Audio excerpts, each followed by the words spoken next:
All right, everyone. Welcome to the show. Welcome. I'm only I'm only halfway through this cup of coffee, so it might be I didn't eight even. thirty before I get excited. Um, yeah, it's not gonna take that long. Who are we kidding?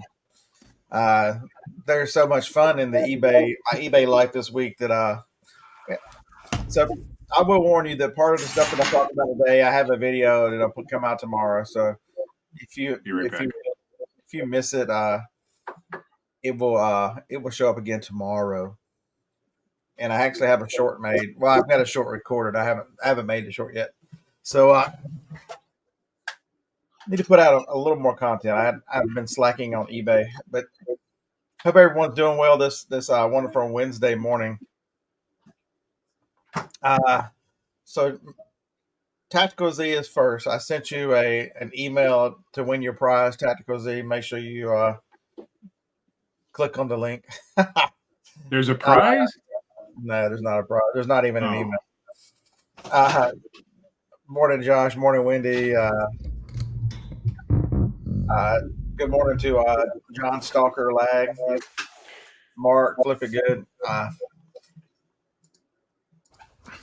Yeah. So the title of the show. Did y'all like the thumbnail? The eBay seller dancing on eBay's grave. That was a good one, right? I did not see it. What is it? I'm gonna have to go look. There's somebody dancing on a grave, and I put eBay on the tombstone. I actually do like If you that. spend half as much time working as you did playing, you may actually get somewheres. Get off your ass and go to work. I did that this morning before the show. It took like it. You know how long it takes to type in dancing on grave, and then steal a picture off the internet and alter the picture. Borrow a So picture off the internet. I just bar, and then well, once you customize it, it's yours. Well, you have to change it in 10 significant ways, but yes. I did. I erased stuff off of it. But yeah, You could always AI it too. I don't have that kind of time. It's so much easier just to take something. Uh, hey Trina, good morning. Good morning, Jacob. Uh, RG clearance fines. What happened, man? Last Wednesday, I left you when you were a happy soul. You know, your football team sucks so bad. You have become a basketball school, and you rolled into Tuscaloosa. You got curb stomped. So, good job, RG. Tracy, what's up, man? Hey, Pedal Profits. Uh, Sports. Yeah, I get it. Both teams actually weren't in the Super Bowl. Neither one of them won, so that kind of sucks. It's just absolutely terrible. I'm going to say something really. It's probably going to get me a lot of hate, except for maybe one member of the chat. But I was actually rooting for the Browns this year. The who? Yeah, I know, right? I root for the Browns every morning about 10:30. Yeah. They were doing so good. What are we talking about? Soccer? Yes. There's a lot of conspiracy theorists out there, and I think they might be right on this one. So Kansas City, they got a couple breaks in one of their games, and everything seems to teams. Oh, you mean Taylor Swift's team? Yes, and so that's what I'm going to talk about. Her effect. So love her or hate her, I'm not a fan. I mean, I don't dislike her. Haters are gonna hate. I listen. I listen to my iPod. I listen to my own music. I make my own stations. I listen to a lot of country music. I don't. My world. She never enters my world unless she comes up on a football screen. But if you look at the statistics of the viewership of women in the NFL for this year, since she's been dating Mr. Kelsey, it's staggering the effect that she's had on viewership of football in several age groups of women. John's a Swiftie. He probably now, is. If they would give her a Stanley Cup to hold in her hand, can you imagine? I'm going to be accused of a clickbait title. No, I'm not going to be accused of a clickbait title. But yeah, so just do a little reading on that and see what the effect of that is. I mean, don't get me wrong. Kansas City they're not as good as they've been in the past couple of years. But when you've got the best quarterback in the game who's a magician behind that line of scrimmage,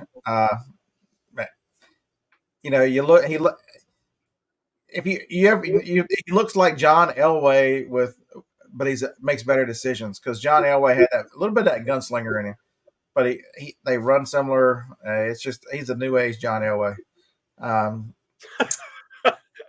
So here we go. So wait. Tamara Lynn's got it. You got to put her comment up. She'll get MVP this year.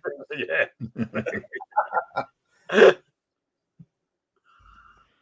Well, sometimes that 12th man, or woman in this case, is very important. And if you get more viewership, I mean, isn't that the goal? So YouTubers are motorsports geeks. YouTubers are too comfortable with ad revenue and hating on eBay to get those clicks. They want to sell their slow moving inventory to viewers on whatnot. Some of them, sure. If you're not a creator, you don't know ad revenue.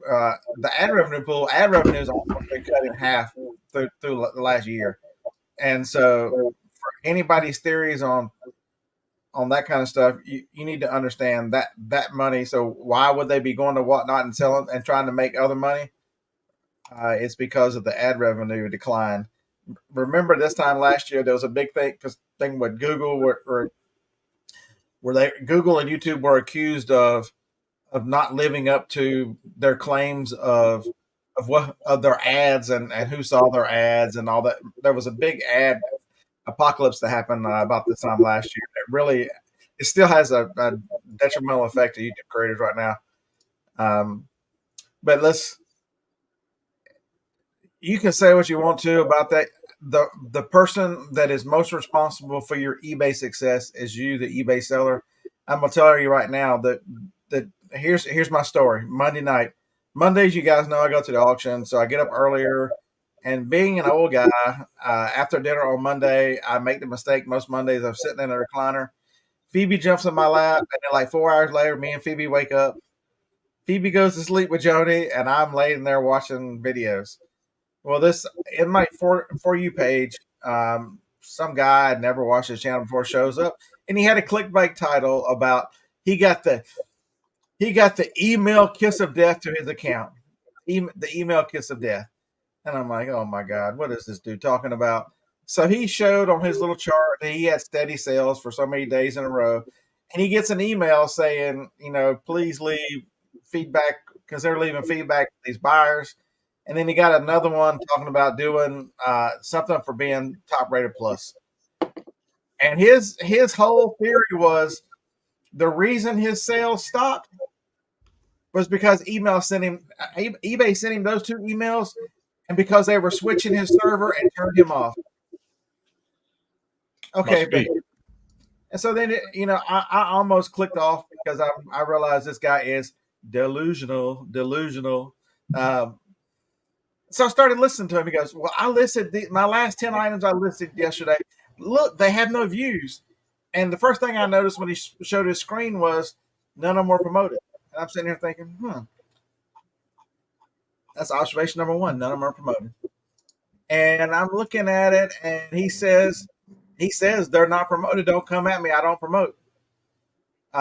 He says, I don't have to because this item I listed here has over 100% sell-through rate. That's a red flag number 1 or number 2, whatever we're up to now, because I'm sitting here thinking, dude, if you've got 10 of them and you sold 10 of them, that was 100%. If you've got 10 of them and you sold 20 of them, you can't do that, dumbass. It's just, yeah, you can look at your souls and think, oh my God, look, it sells over. More have sold than a supply. You're not comparing time frames. You're not comparing the correct. You cannot calculate sell-through rate of an item on the information eBay gives you, period. It needs to be some other title. Somebody needs to coin a term. It is not sell-through rate.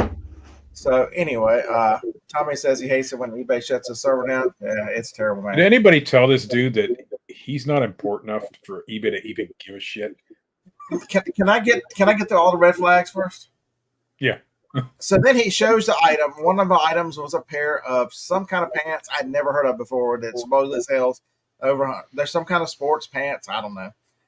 You know me, the great athlete that I am, and all the sports pants that I wear.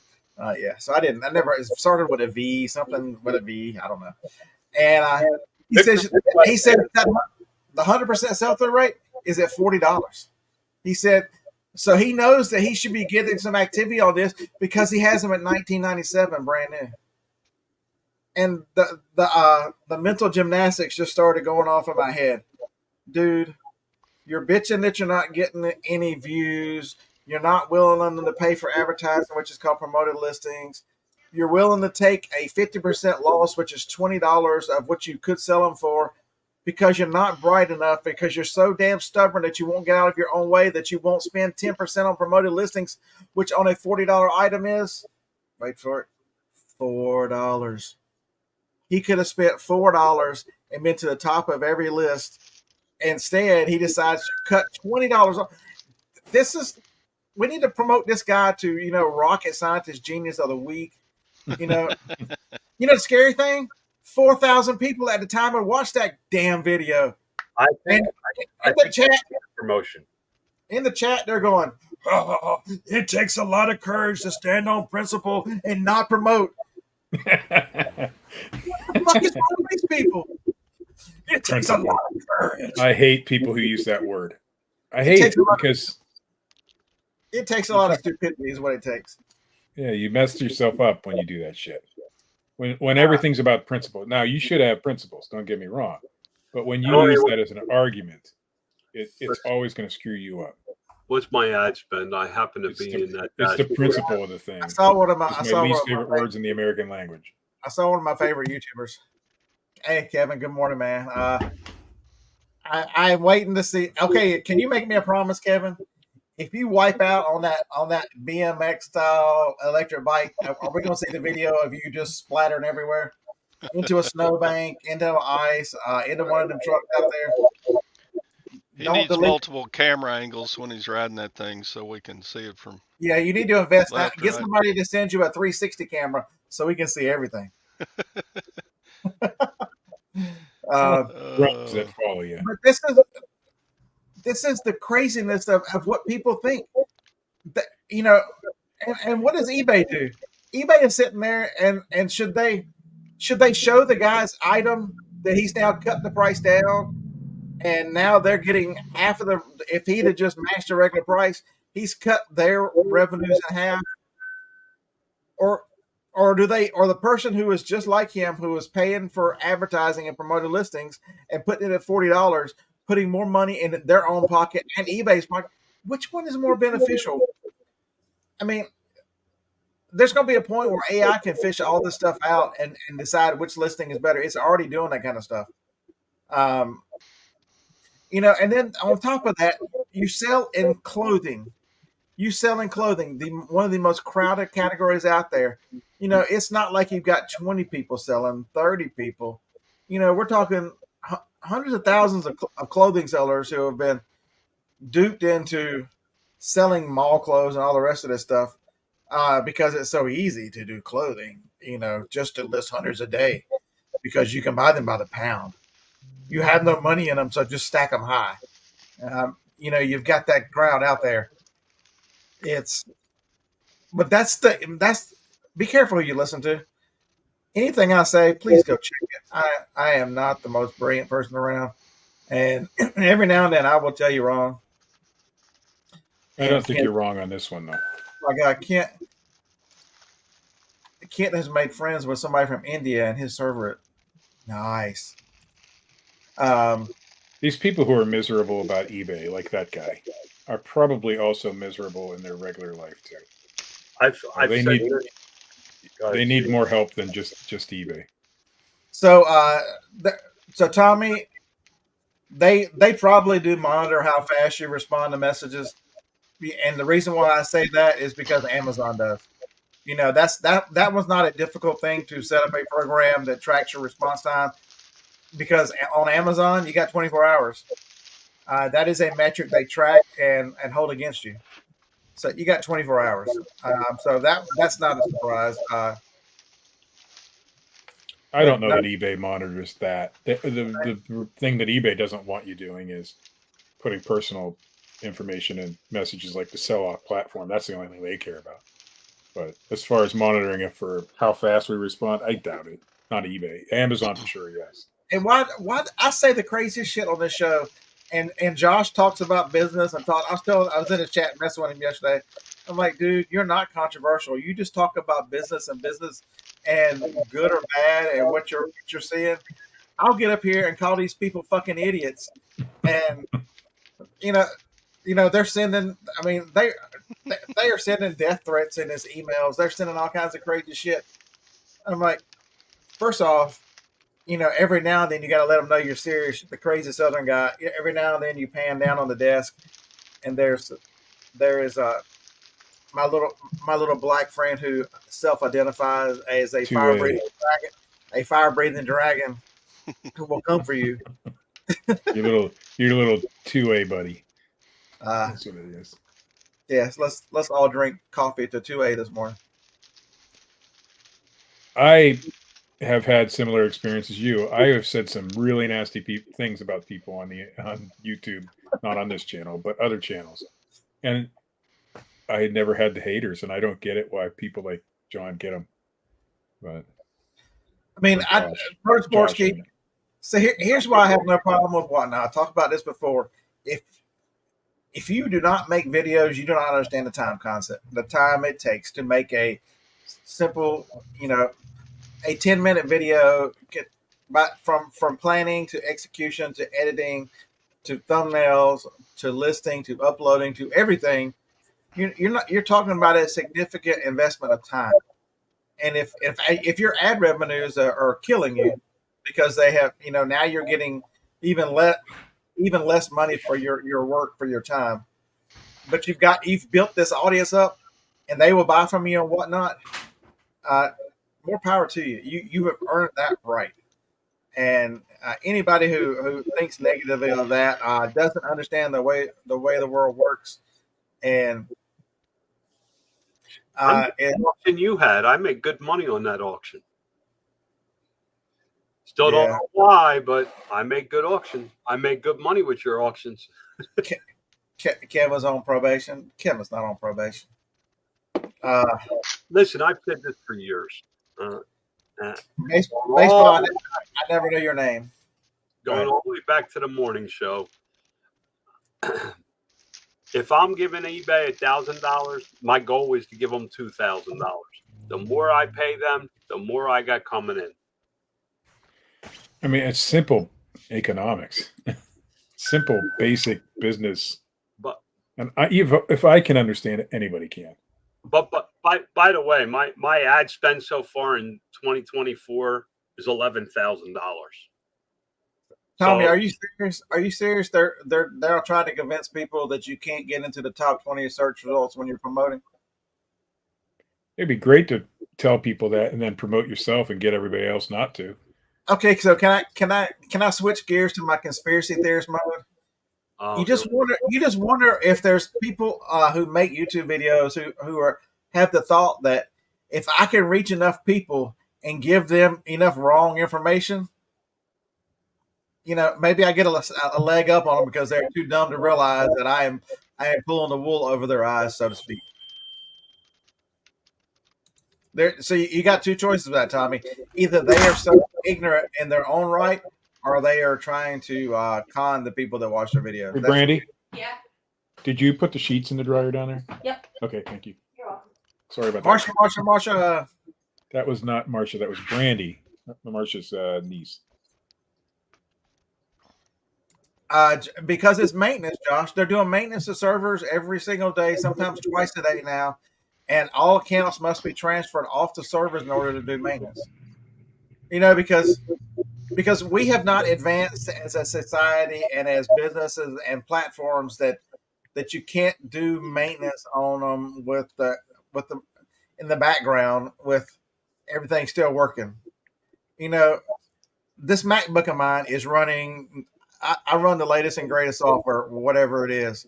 You know, it will download its updates while I'm working. It'll do everything. It'll say, "Would you like to restart this machine?" And I will restart it. And like a minute later or 2 minutes later, the machine is back up with its new software. And there is no moving off. There's no erasing all my data. You know, you get these people realize these are people that can't do math.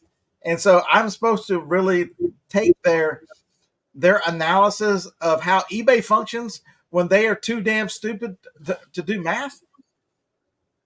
But they can't do math, but they are some expert and rocket scientists on database and online platform maintenance and upgrades. And you know how they know they are? Because they got an email saying that they needed to leave feedback for buyers. That's the next thing he goes into. And you know, I'm not going to do that because I'm a reciprocal feedback person. I don't leave feedback until they leave it for me, because if I have a negative experience, I don't want them to get away with some positive feedback. What the fuck?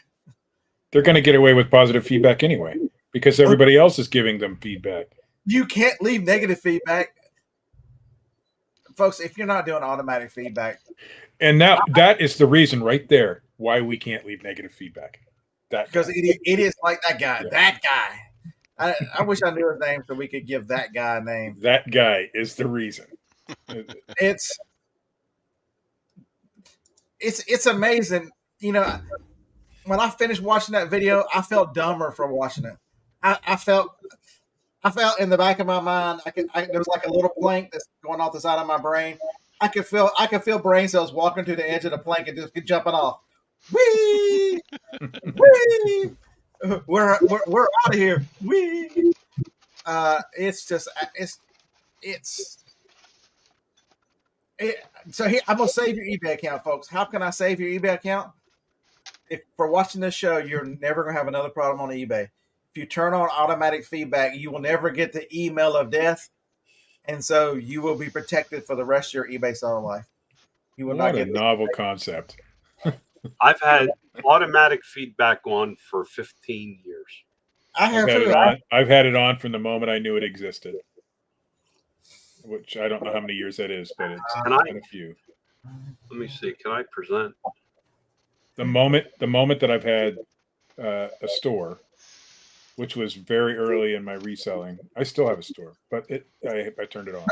Tommy, one of the things y'all never saw with Dusty was, if he showed the screen every now and then, Dusty took pride on how many messages that thing said. I mean, it was tens of thousands. I forget what the number was, but his open messages, unread messages, because he did if an email came on your phone, you know, he responded to, or he did whatever, he took care of the problem, but he never did it through their messaging system. It was a source of pride for him how many unanswered emails, you know. That's true. Good to know that I'm not the only one. I don't. He said that all the time. Oh yeah. I don't feel like answering stupid questions, so I don't. You know, stupid questions. I'll answer a lot of people, but if they're just dumb questions, I'm not. So Tamara says that Etsy tracks it in order to maintain. I don't know what a star seller is, but 24 hours. So that's Etsy does, yes.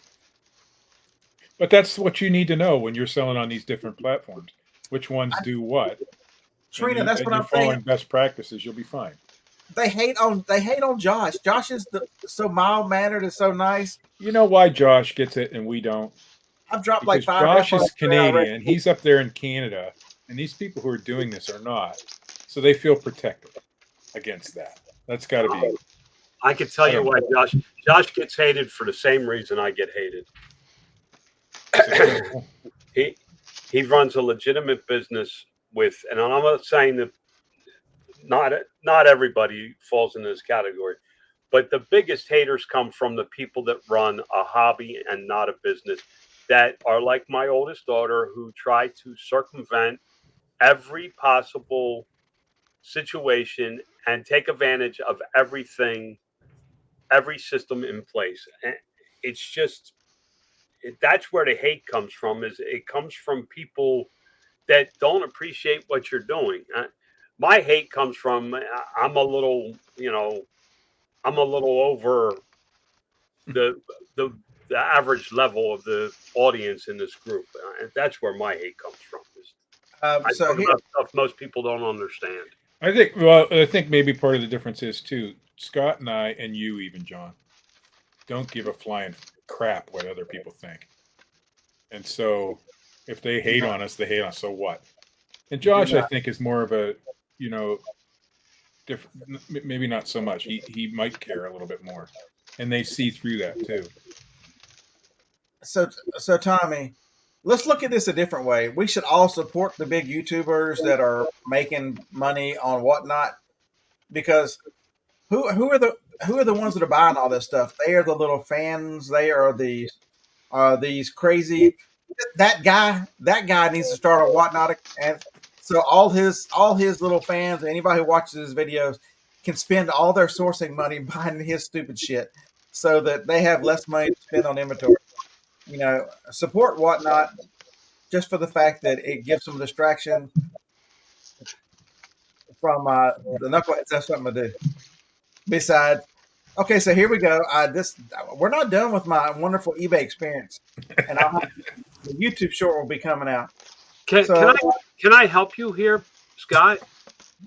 Sure. I don't know if you can help Scott, and just start shopping on Amazon, and you won't have all this nonsense. I'm gonna get to that point, John. Oh. So the lovely wife,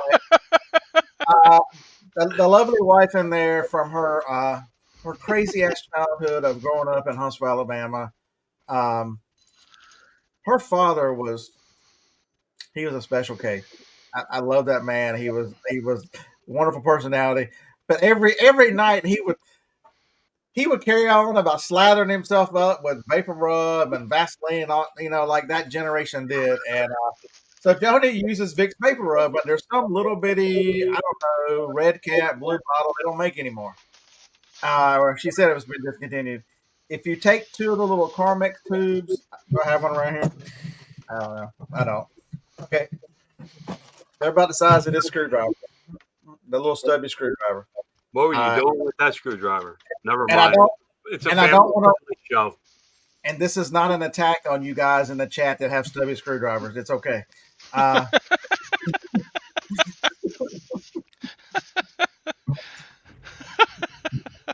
This show is just going off the rails. That was my high school nickname. Stubby screwdriver. I don't even know what you're talking about. So she found something that was a decent price. They were $11 or $12 each. So it was a $25 order. She ordered two of them from the seller. It took so long she had forgotten she ordered them. She ordered them on the 12th. They got here on the 26th. So that's red flag number one. Number two, when they come in, I'm like, I thought it was a return. It was packaged so bad. And so I'm like, I got to get this on video, which I'll put it out today or tomorrow, the next day on the short, as a short, I think. And so it was this little, I had a picture of it. We'll show you what it looked like, and I'll tell you what happens when I cut it open. There it was right there. That is how they packaged a $25 order on eBay. Okay, so before you come at me and say, oh, dear, there's people out there that are newer sellers that they really need to understand. This MFer had 16,000 feedback.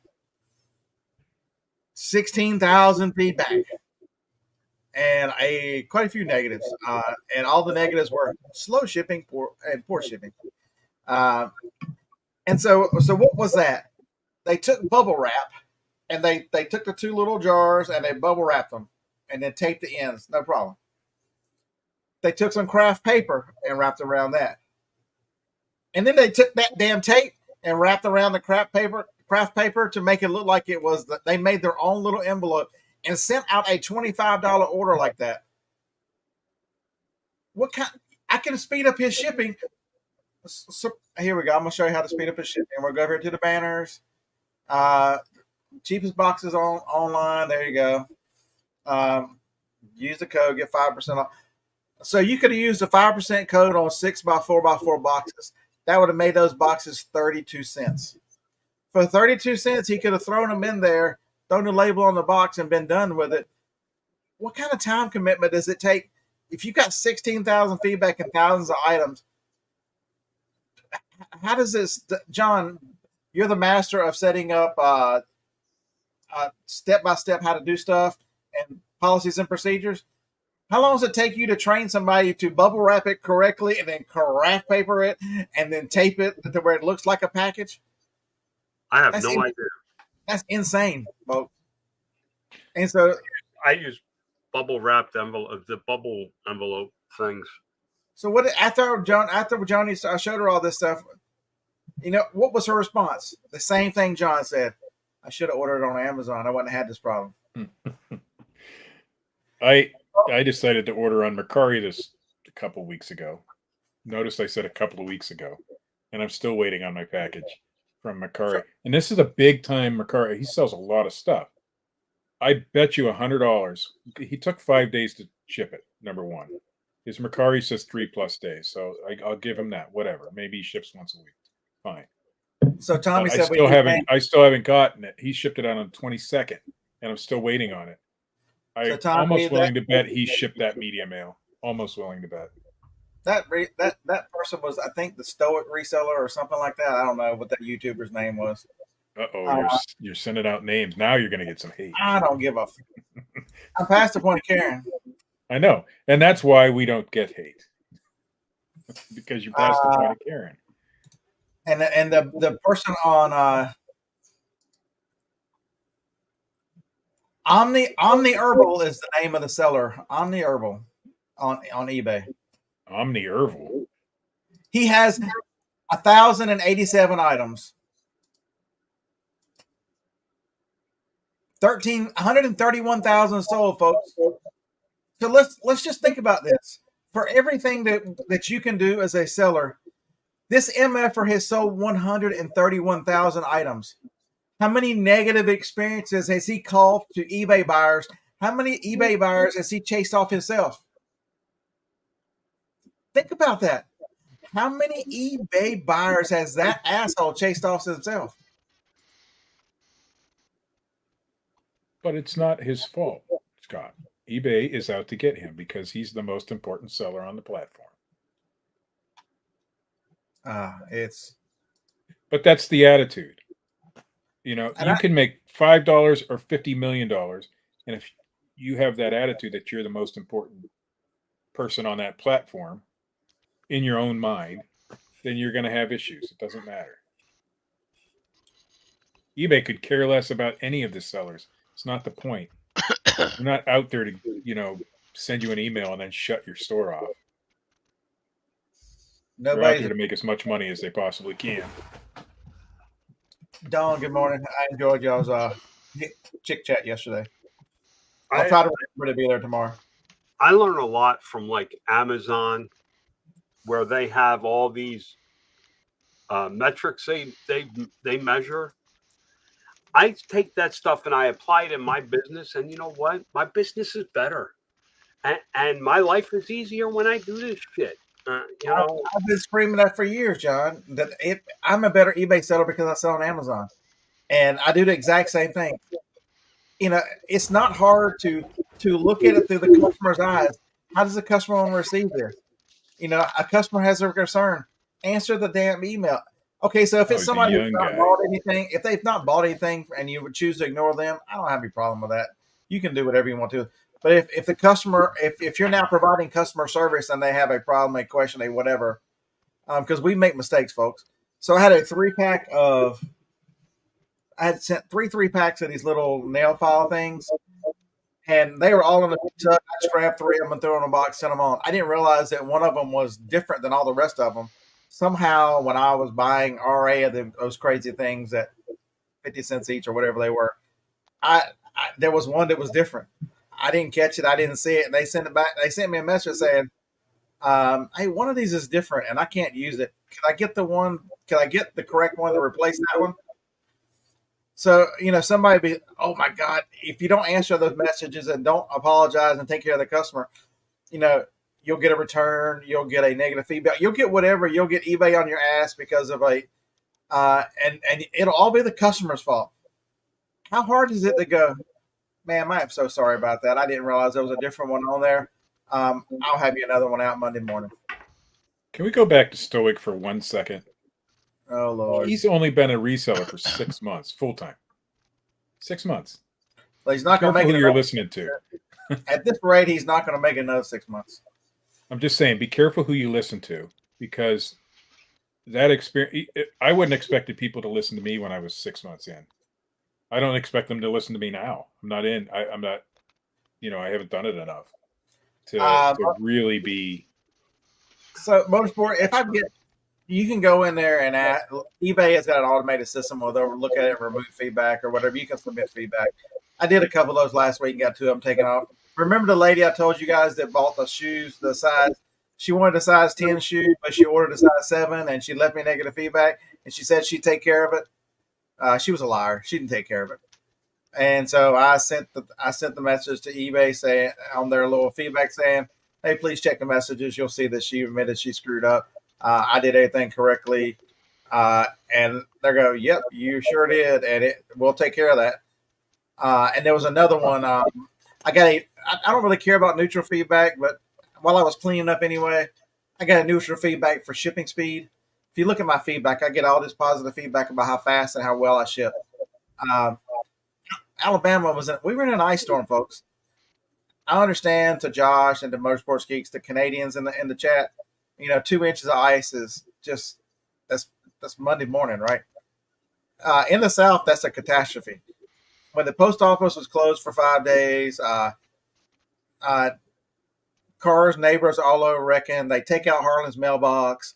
I mean, it was crazy town down here. They closed schools for 6 days because of that ice. 6 days. Listen, Harlan's mailbox got taken out by what's her name's family because he didn't get her a ring. They just made it look like it was a snow. But what they would know better because Harlan rents the house. That doesn't hurt Harlan any. Is there? You mean there's feedback on eBay? I don't even look at that stuff, guys. You got to look at my wife never looks. That make you money. That's it. There's very few people out there who look at feedback. They start talking about stuff that doesn't really matter. So there you go, Josh. That's why you get all the hate. You're just so damn good looking, Josh, that you get the hate. If you're like I guess me, I'm immune to that. Maybe that's why I don't. Yeah, maybe that's why I don't hate Josh because if you look like us, nobody cares, right? That's right. I'm 6'2". Maybe that's why I don't hate. Like refunds and returns. The people that talk about that crap drive me nuts. Nuts. Deal with it. I had a return this week. It was my fault. It was some kit for that Raspberry Pi stuff, and I got it from my wife's son. He gave it to me to resell, so that he borrowed some money, and I resold it. I thought it was new. It was a new open box. It was missing one piece, and that person went through and inventoried it all. It was missing a little remote control. I didn't know it was supposed to be in there, so I took the return. I just moved on. I didn't call him a scammer. I didn't even question. I didn't even inventory it. I just took the damned return because I know that I have no idea if that was supposed to be in there or not. So Tommy, yeah. So Chemo go on about. I tried watching him the other day, and I'm like, it's like I'm watching a child who turned the camera on. He's probably a nice guy. Him and his wife are probably nice people, but it was hard to watch. I lasted. I did like usual. I lasted like a minute. So there you go. If Mr. Stoic ever comes in and listens to this, I'm sure some of his viewers are some of ours. We'd be happy to talk to him and set him straight. Yeah, I'd be willing to tell anybody go fuck off. You know what the scary part is he has made the decision to go full time. Yes, I've watched Tekken and to run a business and doesn't understand that he's running a business. You don't make decisions not to promote your items and get mad when they're not seen. Whenever you're costing your business $16 by not promoting, I mean, you make decisions on financial decisions on your inventory and how to sell inventory. it's like God forbid go sell on Amazon and not have a repricer. Well, here's the problem with 80% of the resellers, and There you're you go. about to lose, You need a repricer. a few There you viewers. go. You're about to lose a few viewers. The problem is We they have don't it. understand business is out for one thing and one thing only: profit. I don't care what business it is. Every business in the world is out for one thing: profit. Profit. Amazon, profit. eBay, profit. Your little reselling out of the freaking spare bedroom, you're doing it for profit. So stop talking about what they're doing and do what you got to do to make more fucking profit. It's that simple. It's not complicated. It is not. Man, make decisions that are in your best interest to make more profit. So Motorsports Geek talks about the people that ask all the questions with thousands of feedback. Generally, they're drop shippers because they get a lot of automatic feedback. I like to toy with those buyers. The last one put a note on an item. They sent me an email.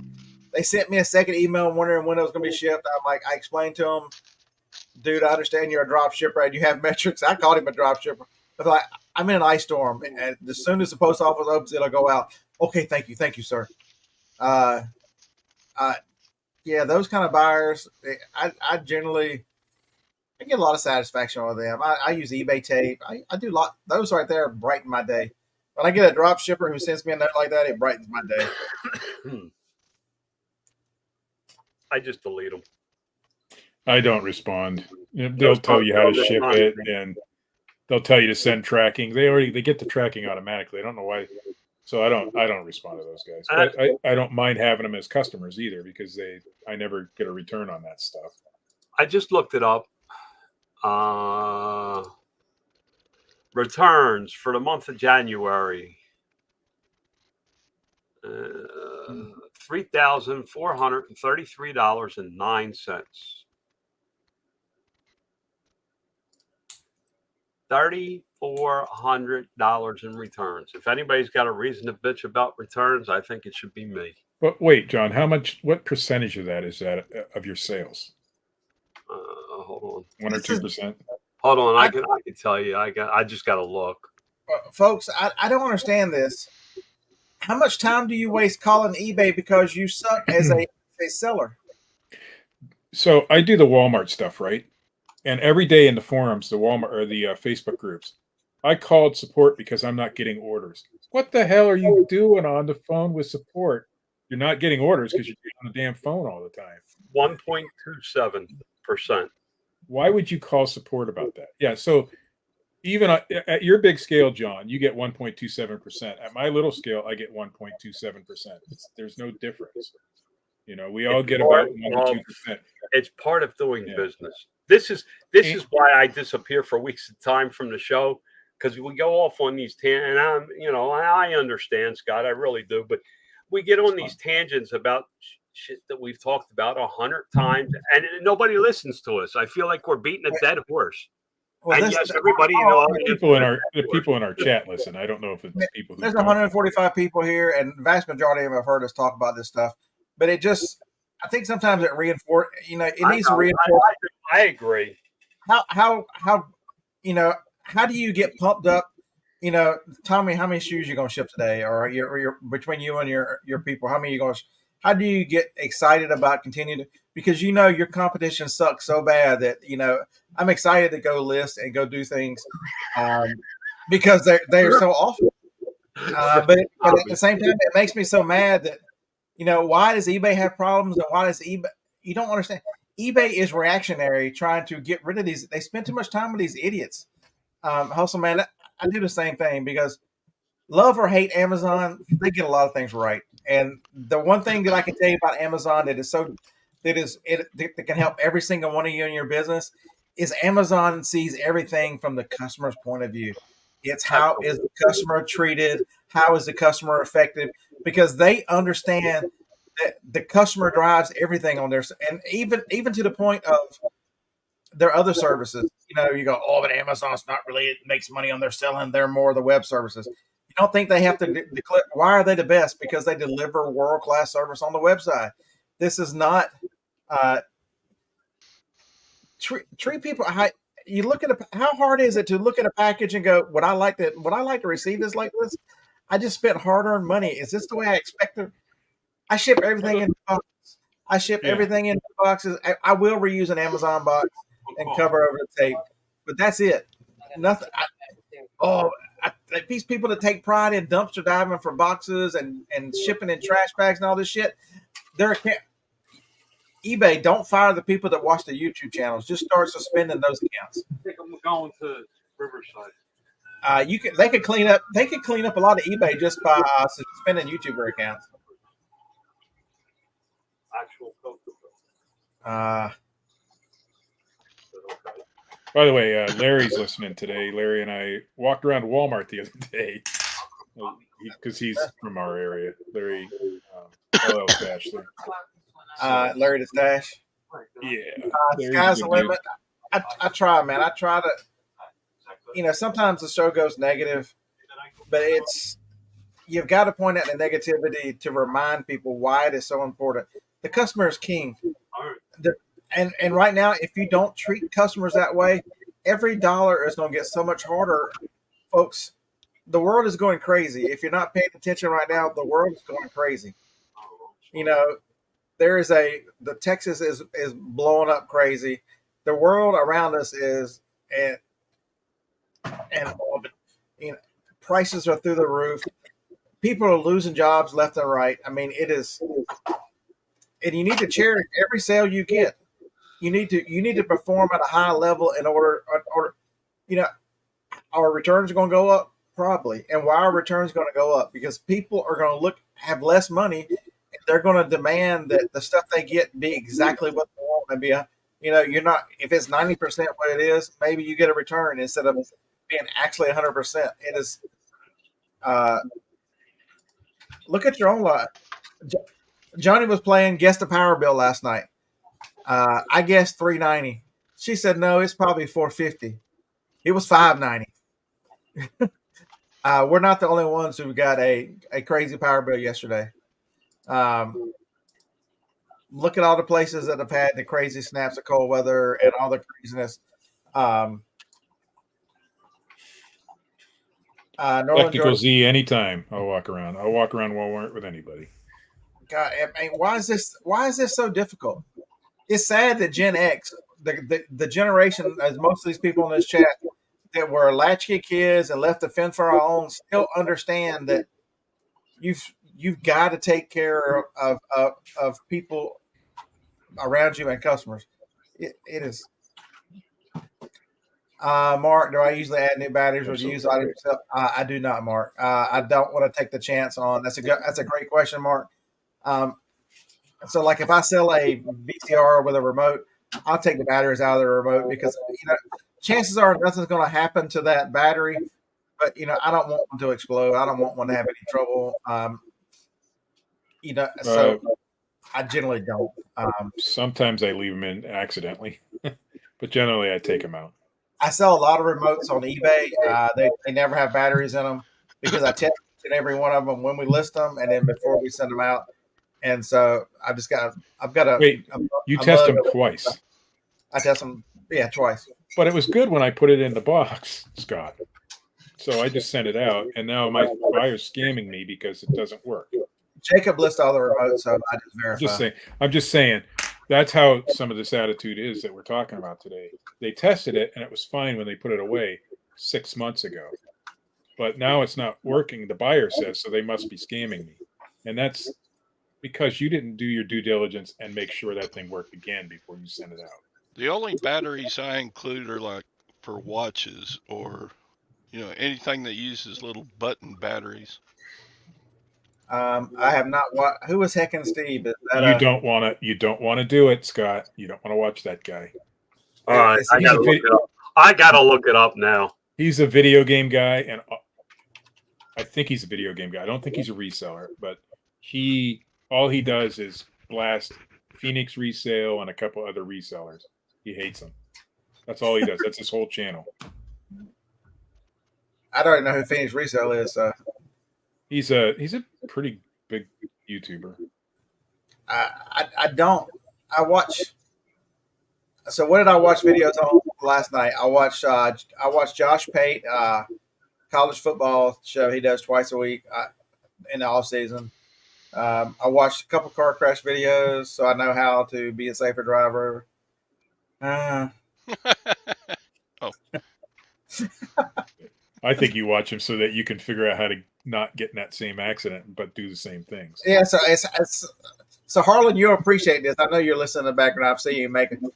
How do I stay sharp, ready for yard sales in the off season? I'm watching car crash videos to make sure I know how to get through traffic without killing us.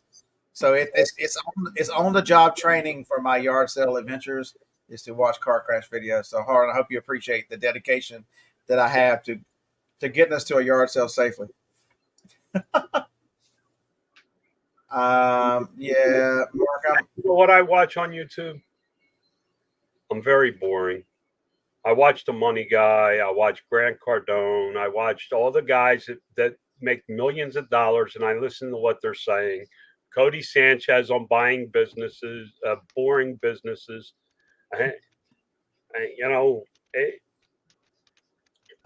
So Don, I think you're 100% right, and people miss this point. What happens with negative feedback? Okay, so if it's wrong, you take a chance to educate the customer. But if it's something that you could have improved your systems on, you could have done something better.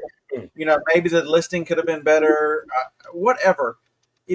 So many people think it's just oh my God, that's the end of the world. Most people don't look at feedback, folks. But you as a seller need to look at it. It's a chance for you to improve. If you understand that the customer is keen, and this is a customer telling you something, maybe here's a crazy idea. Maybe listen and verify that you've done everything you could have done to prevent that. Rule yourself out of the problem. I at least half the returns I get are my own damn fault. Now, somebody says that Heck and Steve is being honest about resellers, and that may be true. I don't like it when you build your whole channel just trashing other people. I can't stand it. And number two here, Motorsports Geek says that video game prices has skyrocketed and killed the hobby for many. Who's buying that stuff? It's the collectors. The collectors are the ones who made the price go up, not us. We're just selling it for the price they're willing to pay. So that I disagree with that. So answer. I don't pay attention to the buyers or the names. So I get this person that buys a scanner, and it says something on there about they left a note saying I almost bought a new one. I'd like to see your invoice or some crazy shit. And I'm like, I'll show them an invoice. And then I print the invoice out, and it says Harbor's Hope. I'm like, Ron, why are you messing with me? I don't sell to viewers. I don't push my channels to sell to viewers. And so I wrote a message on there like I didn't know who it was. I put on there, thanks for your purchase. Here's the invoice. I hope you can catch me on my YouTube channel, The Bearded Picker. You have to do something to amuse yourself. If a great book to read about this topic is the Bezos letters. It is very dry. I'm telling you right now, it's going to be like reading a textbook from high school. But it gives you a whole new insight into the mentality of why Amazon is as big as Amazon is. It's because they put the customer first in every aspect, including over the profit of a customer. I think I'm going to come. So Trina, you're right. The drop shipping class, that's why they're doing all this. That's why they all say the same thing. I'm going to start. I'm going to come up with a form letter that I can just copy paste in there. That I'll reply to each one of these emails from now on saying, I appreciate your concern for this item being shipped. I will forward your drop shipping concerns to eBay to their appropriate departments. Thank you. Just so they pucker up a little bit. Don't you have? Am I the only one that has templated responses for emails? No, they get personal Bearded Picker whenever I do it. I get so few that they get personal Steve. personal Sweetwater legend emails when I do it. Oh no, they get Alejandro pushing a freaking button and pushing one of my templates out that says "Leave me the frick alone," basically. Yeah. Well, there's a lot of times where there's a buyer I don't want to sell to when they're asking the questions I don't like, and so if I can personally respond, I can make them not want to buy it. That kind of I'm better off not being involved in customer service because I tell people exactly what I think. I want to say one more thing about this whole Heck and Steve thing, and then I'm going to stop talking about him. I used to have a YouTube channel where I did that. I ragged on it was Bigfoot stuff. I was a skeptic, not a skeptic. I was a debunker. And at the end of the day, man, I felt so dirty. Just because I'm ruining these people's reputation. Rightfully so. Don't get me wrong. They were bad people. But it just made me feel bad. And that's why I don't like channels that do that. I'm going to do a YouTube short saying that eBay fired the 1,000 people they were all from India because too many people called in for a hard reset.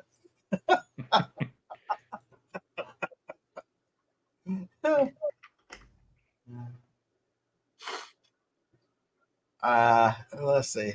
The chat, y'all are awesome today, by the way.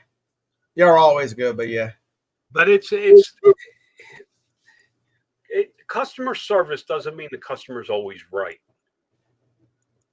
It means you make the customer feel like they're always right. You know, in business, in retail, even in the fast food, there's this thing of waste. There's a certain amount of what you bring in, is going to be wasted. Correct. It's going to fall on the floor. It's going to break. The package is going to get crushed, be in shipment, whatever it is. There's a percentage that you allot for. It's the same thing with returns. Again, it goes right back to being a business. Are you a business? Or are you a pain in the ass just trying to make a couple of bucks at a flea market? If you're just a pain in the ass trying to make a couple of bucks at the flea market, leave me the hell alone. I ain't got time for it. But so Josh says he's asked over 100 people, non-eBayers, why they don't shop on eBay. They feel like they're buying someone else's nasty. Folks, we're our own worst enemy. You can say what you want to about eBay. You can come break and complain and all. We're our own worst enemy. And us not calling these people out. I wasn't going to call out the resellers at the YouTuber store. But Kent twisted my arm and maybe do it. So it's all Kent's fault. But I don't care. You can call out people. I'm just saying when you make a business of it, that's that. I generally don't do that, but it's when you're given such bad information and so many new people go, yeah, stand on your principles. And then they're going to do it too. And it is the bad information is awful. And when you call out the bad information, the person that ships awful needs to be called out. The person that's drop shipping is violating rules needs to be called out. How many people have a bad experience with Amazon because it came in a Walmart box? And I'm telling you, all that stuff happens, and it negatively affects your business. A couple of years ago, I started following a bunch of the drop shipping channels just to see what they were trying to tell people so that they get a better understanding about it. One channel still exists because they all got shut down. Every one of them. Except this one guy, and I don't know how he does it. I don't think he actually drop ships. I just think he tells people how to do it. Because how do you avoid getting shut down on that? It's one of these guys who buys from Walmart and crap like that. So eBay. Flippin' Sports Guy says, I don't think most of them care, Josh. Get the money while they can. YouTube is a short lifespan. So take advantage is how they think. I'm sorry, but that's how most sellers feel about eBay. It's a short stint. They're going to make the money while they can and move on. And that's why you have drop shippers and things like that. And so that's an interesting, Josh. That's an interesting thought. For all the videos that people make, because the first thing they're going to do is tell you what the value is on eBay. How many customers of eBay negatively look at those videos? Very, because it would definitely hit different as a buyer, understanding that I don't think too many buyers are watching those videos. I think they target those videos in the wrong. They target those videos to other sellers. They don't target it for buyers. Yeah, but they're reaching somebody because there's, you look at Harry Tornado with are there that many resellers that watch? No, there's that many people that think that you can make a couple of bucks on eBay that dream about doing it that don't actually do it. I got stopped in here by a woman last night, 60 some years old, and it doesn't need 10 cents more in her checking account. I said, I got a whole bunch of stuff. I know do you ever think about selling stuff on eBay? I said, yeah, I sell stuff on eBay, because she knows I sell on Amazon. She said, would you show me how to do it? Because I know I could make a couple of extra bucks. There's a huge portion of the population that wants a side hustle. Yeah, so Fred, you're 100%. 100%. That's a statement that's 100% true. It doesn't matter where you're at. There's. And I've sat down with people out here at my kitchen table, walked them through the process of selling. To go back to John's point, and 3 or 4 times now, people have come over, friends of ours or whatever, and not a single one of them did anything with it. It's because it turns into a job, and a lot of people don't want that. They're just looking for the quick cash. So you are God's pursuit. So customer service is one, but cash flow is a tremendous reason why small businesses fail. But customer service, that is driven. If you're not old like me, like this panel is, and didn't realize before the internet, before all the craziness, what was the strength of for decades and decades of a small town business? It was customer service. They knew who you were. They treated you with kindness. Nobody ever taught. You never heard your grandparents. I never heard my grandparents talk about returns and stuff to small business, because if they had any kind of issue, they just called up Larry and said, "Larry, could you tell me how to?" You didn't have YouTube to tell you how to install it. So you called Larry at the store, and Larry goes, "Oh, I got this. You do this, this, and this, and it works." There was a time when people took responsibility, and customer service was king. It's just, you want to be an outstanding reseller, you've got to wear a lot of hats. You've got to get a great business decision, but part of your business decision is you've got to take care of customers. You just do, and that's why Amazon is so successful. Love them or hate them. You have to be. It does not mean you have to bend over backwards. It doesn't mean you have to do. I'm not. Listen, especially I'm in the car. I deal with car dealers a lot. Some of the biggest thieves in the world. I tell them just how it is, man. But I also, if there's a problem, I fix it. I'm gonna watch. So Flipping Sports Guy, I'm gonna watch Heck and Steve because y'all say he's hilarious. So I didn't care for his approach. So sky's the limit. We're glad you're still hanging in there, man. We know you're a new. So shipping is a great question, and the answer to your question is yes. Do you use flat rate price shipping? Yes. Or calculated shipping? Yes. Yes. Free shipping? Yes. Yes. Depends on the item, and once you understand shipping and get to the advanced state of age or experience in reselling, you'll understand that if I'm shipping Old Stubby would go 4 ounces and a bubble mailer. Free shipping is great, but if I'm shipping, what do I have heavy around here? If I'm shipping this, it's going to be calculated because it weighs over 2 pounds. Anything over 2 pounds gets calculated, and then dimensions on this thing it's going to go. What's that? 16 inches probably. So it's getting now that eBay's using cubic. It's even more important nowadays to get those measurements correct. So it's a per item, and then some items that may fall between 1 and 2 pounds, which I would normally use a flat because I know exactly what the shipping is going to be or the range is going to be.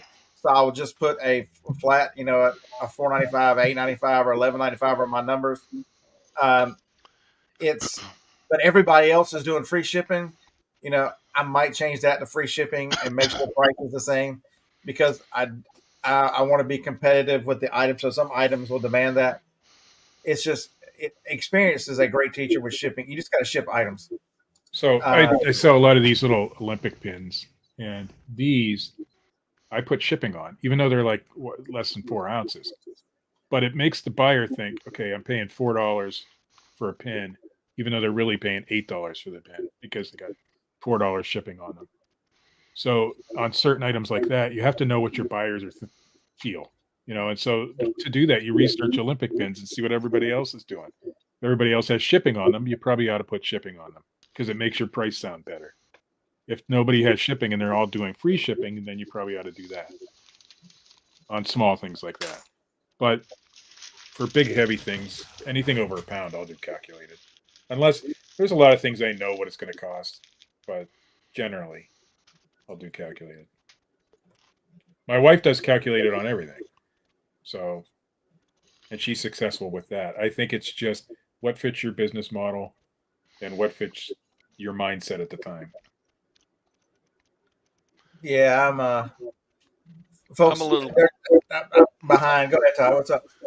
I'm a little different. I live in the center of the country, so I put flat rate on all of my over a pound stuff. So I maybe make $1 shipping to Oklahoma, but I lose $1 shipping to Seattle, Right. and so it averages out. And that way, my far away customers don't get overcharged for shipping through calculated. Robert Bowman ships pins, but he says he puts them in an envelope and it costs 68 cents. I like to have the tracking for the customer and all that. I know you can pay for tracking off. Don't you think calculated charges customers more than I can arrange to do it a little cheaper? Yes. Okay, so that's why I do flat rate on anything the buyer over a pound. The buyer knows that charge up front, and they're willing to pay it. So. Right. I'm gonna jump in here. You can that works great, Todd, until a point, and then volume becomes an issue. Yeah, I'll tell you, it'll work great until you're shipping something, but like this. I'm shipping 6, 7, 8 items a day. That's right. I'm not saying that you need to change the way you do things. What I'm saying is that's great if you're only selling 6 or 7 items. Right. I sold 850 yesterday. No, I didn't sell that many yesterday. So if you in my mind. So we're talking about customer service a minute ago, and Timothy Dole's got a great point. I'm way behind in the chat. Sorry, I skipped some, but they were talking about the other YouTube. If you want an in-person, in business that treats customers right, Costco treats people very well. They don't push you hard about returns. They are, if you want to go buy the pallet, they don't care. Go buy the pallet. It's Costco. Costco does a lot of things right. They are usually a great price. If you're buying an item that you can buy, say at Walmart, generally the prices are very similar, but you'll buy something. Okay. So phones are a great example. Phones will be the same price or so in Walmart, even though they have third-party agents do it. But you get a case with it. You get certain accessories for buying it there. That there's a value added on a lot of Costco items for the same price. We love Costco. We probably go twice a week. And they're talking about videos, folks. You guys know I talk about this a lot. If a YouTube video, you only see what the person behind the camera and the editor allows you to see. I can't tell you how many times I was on the phone with Shane, and we're like, this is probably not something I'll buy, but I need to make a video of me buying it because I need content. There's pressure for people that want to make content and not always honest about it. And people become fans, and people get to where they trust these people. And it is, be careful who you watch. That's all I'm gonna say. Be careful who you watch because they control what you see. You know what I like? Kevin's not in here anymore, probably because he has a life. But Idaho Hillbilly, it is what you see. Kevin shows you his life. You see, I mean, he's not. Look at what's his name, Alex Hormozy. One of his things for rising so quickly was he has nothing to sell you. A lot of these people have something to sell. Even if it's just themselves. Has something to sell. By increasing his viewership, he increases his money, which he increases this, which is, these people there is a motive behind doing this stuff. I go to work every day to make money. I'm not going to lie. You want to know the truth about business? Come see me. I'm going to tell you the facts because I got nothing to sell you. Nothing. And I have no problem with people like that. We were talking earlier about these whatnots, and so what? Buy their stuff. Who cares? If you enjoy somebody, support them, regardless of what I think about that person. And I know you say the same thing, John. That's fine. What I'm saying is it's the ones with the hidden agenda, Shane, putting up that he's buying something that he didn't actually buy.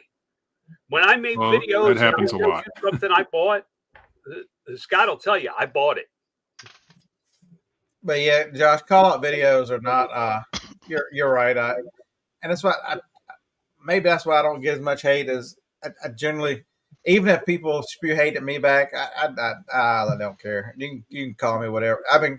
I've been called way worse by better people than a lot of these YouTubers, so it don't make a damn. I don't have a problem even with any of these guys making money off their followers. That's what they're doing it for. I don't put out videos anymore because I'm an honest kind of guy, and I'm going to show you good, bad, ugly. But everyday reselling is boring as hell.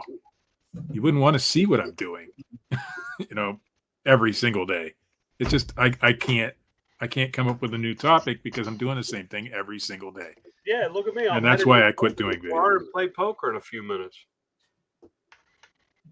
So Don, I agree with you. People that do a lot of stuff, the time that they could use on making their accounts better, making their items more attractive, doing the things they need. You know what is scary is you can go through all hours of the day and look at any of the live, search through YouTube and look at live, and you see people in these chats that are the same people in chats, and you wonder, when do you ever resell? They'll be the same ones telling you their sales are down, they haven't sold anything, but yet they're available every single live. Maybe they're built different than me. I can't watch a live and not participate. It's very distracting for me. That's why I don't. That's John's in the afternoons are fine, and during lunch, I'll say a couple comments when Josh does a lunchtime business one. But I'm generally shipping by the computer. Is the only reason why. That's why I just mess with Josh in his chats because I'm too busy doing other things to make great points. So I have to go to humor. All right. Anybody want to? Who's in for a challenge? Depends on what it is. My sales last year on eBay were $49,309.51. Mine were not. I bet you I can double them this year. I know I can double mine because mine were only 12,000 something. Because I'm only part time now. So who? I mean, just on eBay, can anybody double their sales on eBay in a year? Yes. Mine were 49,000. I sat on my ass. I didn't open eBay 5 times last year, guys. It can be done. Yeah, I'm way behind.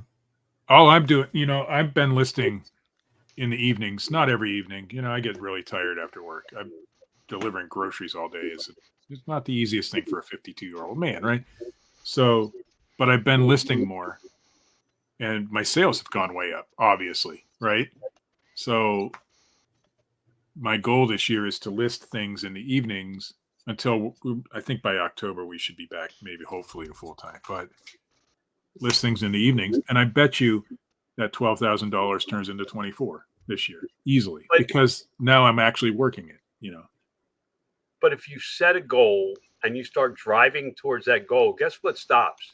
You stop having time for YouTube. You stop having time for this. You stop having time for that. And hopefully you have stop having time to bitch. And stop bitching about what everybody else is doing. I have to go back to the Walmart stuff that I'm doing. Every single day, people are bitching about Walmart this, Walmart that. They don't want me to make money. They're giving all the money to these people who are using bots, which isn't a real thing. And all they do is sit there. They'll sit in a parking lot for 5 hours on the forums and bitch about things. How is that a way to live a life? Go do something else. If you're not happy with it, do something else. And that goes for eBay, Amazon. Just do something else. Quit bitching. Kevin, how many? If I hated eBay and Amazon as much as these people hate to drive for Walmart, I would have quit long ago. I wonder how many people watch Kevin thinking that they're waiting for his whole homestead to burn up. You need this guy. You need this guy on the show. This guy sounds smart. Who is that? The Tommy Bernhard podcast. That guy's smart. I can't double mine. I am maxed out solo. I'd be miserable and rather go back to UPS before working like a sweatshop. There's a guy that knows what enough is. Well, there's always going to be a limit for a solo individual, yeah. Well, and you know that because I maxed out as a solo entrepreneur. So are you maxed out? You've been to that point. What your problem is? Now we're not going to be able to stand Tommy. Now that you've told Tommy he's a smart guy. You gave him a big head. He's going to be to that point, though, John. He's going to be incorrigible now. Damn it. But I got that freaking hammer thing, don't I? Still on YouTube. I'll just go sign in and freaking time his ass out. The Lord giveth and the Lord taketh. Anyway, John, you've been to that point where you've been maxed out as a solo individual, and then you started hiring people and doing things like that. Listen, I've been maxed out with my team. Yeah, you're probably maxed out now, But you took it to the next level, and somebody like Tommy might not want to do that, and that's perfectly all right, no matter how you do it. Well, see, I know my limits. See, I didn't. I listened to too many people I listened to too many people that I considered smarter than me going, but you could do so much more. You could do so much more. There's a story about a Mexican fisherman, just catching fish, and an American comes down and says, oh, you got to build a whole fishing fleet so that you can lay on the beach and fish. I mean, he already had everything he wanted, and he got talked into doing more just so he could do what he wanted. Knowing your limits is a good thing. What I'm saying is figure out what it is you want, like Tommy did. It's obvious he knows what he wants because he could be bigger. He could hire people. He said solo. So he knows his limit is that he does it himself or with limited help of shipping and stuff like that. It's those kind of things that people don't think about when they do this. If it's a side hustle, that's fine. Don't listen to me. I am nobody if you're doing a side hustle. But if you're looking to build a real business that you can pass on through the generations, or you're trying to do something, you got to figure it out. Like me, I have no desire to pass on my business to my children because my children wouldn't want it, So the one thing I talk about, John, you talk about doubling your sales, and Tommy says he's maxed out.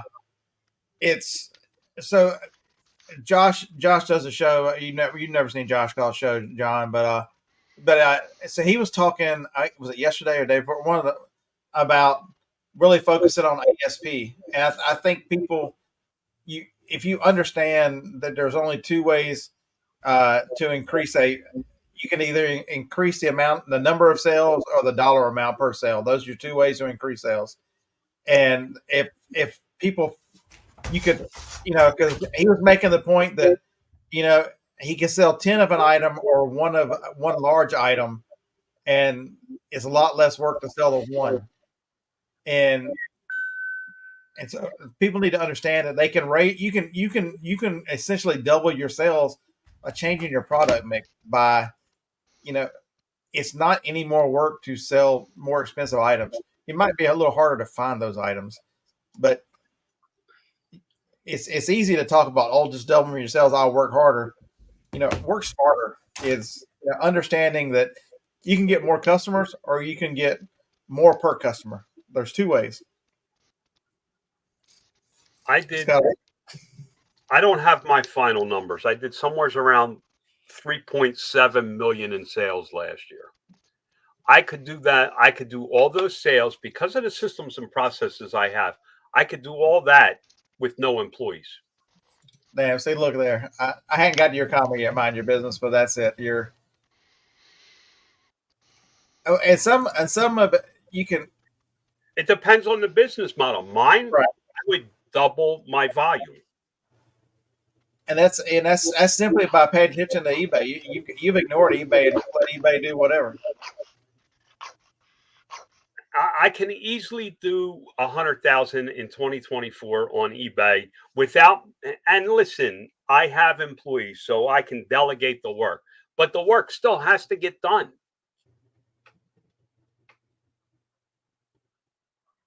I think I'm catching up. Hey, Alan Taylor, good morning. I think I'm a day late, but happy birthday. I think your birthday was yesterday, man. No, it was the day before, wasn't it? I saw it on Facebook and I hit a plus up, but I'm not going to tell the people how old you are, Alan. That's our secret. 73, isn't he? Ooh. It was just a guess. And he's married now, ain't he? Yeah, I heard about that. Alan is not 73. Man, I need to guess. I don't know. I need to send that lady. I know he's not 73. I'm taking up for you, Alan. You're not 73. 72. I think he's 60. The bitch looks older than me, so he's got to be at least 60. Alan's a pretty good dude. I like Alan. I like Alan. I've met him a couple of times. I've hung out with him, had dinner with him.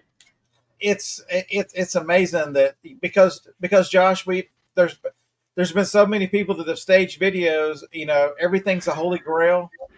Every video is a holy grail. You're expecting to go to every yard sale and find a dollar item that's worth, thousands of dollars. And so people are not. A $100 item that sells for $500. That's a hell of a return. That's not a good return. If you ask the average eBay seller, they're looking for a $2 item that sells for $100. Correct. Would be nice. I looked at my margins, and you got to understand that I was in a major car accident in the beginning of January, so I'm falling behind on looking at my numbers. Okay. My net margin for January right now is 4.33%. That's my net margin. Hey, John, how many people would actually pick up a product that they make 10 or 15% on? I would have a hard time with that as a small seller. It depends on your systems. If you've got systems in place where it just runs and goes through, you take the money, because at some point you have so much, you grow large enough like John has that, the opportunity to just make 10%, you make 10%. And 4.33% net margin is the corporate profit margin. That's after my pay, after my owner distributions, after all the money I take, all my travel, all my meetings I have to fly first class to, and rent Lincolns and do all the stuff I do to not pay frickin' Joe Biden any frickin' money. I know how you can save some money. Time, but you know how you can save some money? You can get yourself ordained as a minister and then put everything in as your church's name, and then you don't have taxes on anything. I'm an ordained minister. How do I do that? I am, for real. How you think these mega churches they fly these pastors fly around in jets and all that craziness? Now, it might have been monastery.org I got my ordination through, but I am an ordained minister. So Alan he says he's 60. So see what y'all did to Alan. I knew that, and I knew that. I was a little off. I'm sorry, Alan. I know that I met his wife, and we've had dinner. It was in Florida. Nice restaurant too. Another Mike. I don't care. Let them leave it. They won't spend more than $1. Let them leave it. It's crazy. But that's what people don't. That's where people fall short in that, and we're partly to blame for this. Is because we put out the bolos. We put out I found this cup for 50 cents and it sold for $900. So all of a sudden now the only thing people look for is the stuff they can buy at 50 cents, $1, $2. Hell, I bought a coffee mug at the thrift store the other day. I don't know what I did with it. I don't mind putting out bolos. What I don't want to put out is my everyday bread and butter stuff, because then I have competition. Yeah, it was a Steven Crowder. Somebody donated a Steven Crowder mug. Those things are worth about $30. Really? Huh. Yeah. I haven't seen one, but I paid $1. First time I'd ever seen one. I'm like, evidently somebody must have gone hard left and got rid of Steven Crowder mugs. What I really hate is when somebody goes, "I found this in the thrift store for $1.50. Should I buy it?" Yes. The answer is always yes. If you can't afford $1.50 for an education, please get out of this freaking business and go back to UPS. Yeah, Dawn's 100% correct. They're so busy looking for it that they don't buy. That was $2 at a yard sale. I've already sold aids or something. Yeah, here now. I've sold one this month. This was the second one I found. It sells. If you're not looking at hearing aids that you find at a yard sale, then you're not doing it right. Yeah, I paid $2 for it. It's listed for 56 right now. It'll sell for the weekend.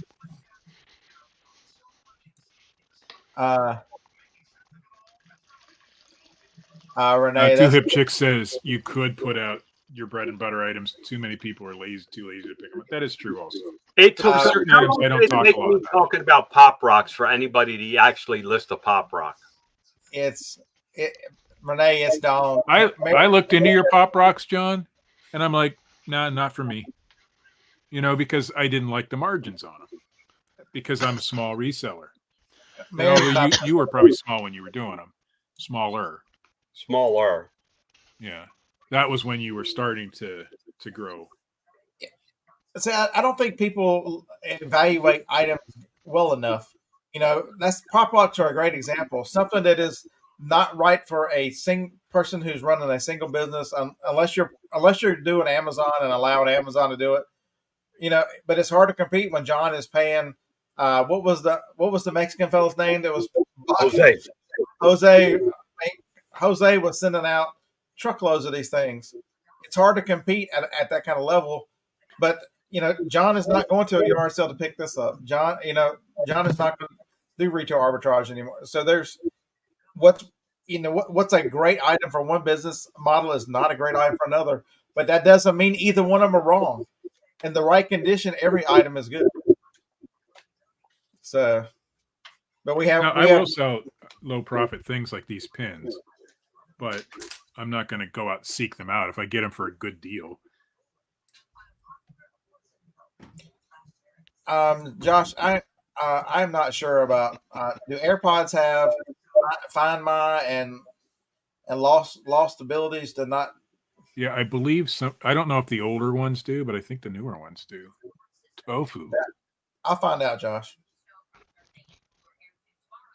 $258 goes for $17.99. There's my bolo. Look, you don't think I'm out there every day? I was in Walmart. Look, there's tuna fish. Wait. I got a better one. Once I find it. Here. Frichet.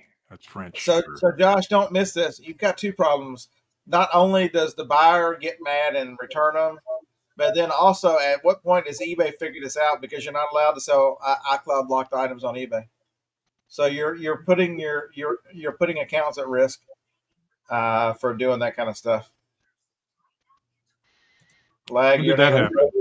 iCloud lock. You're not. I tried to listen to iCloud Lock Phone the other day, and he says they're not allowed to do it. I did not know that. And now here's the next one too: is how do you know they're real or not? There are so many Right. fakes. It is. I mean, there are certain items that you just don't. You wait. He had a legitimate comment. Somebody mark this frickin' date down on the calendar. Oh, that's not the first time. I think there was one other time, 6 months ago or so. All right, so it needs to be say on January 30th in the year of our Lord 2024. Lag has put forth a comment with thought.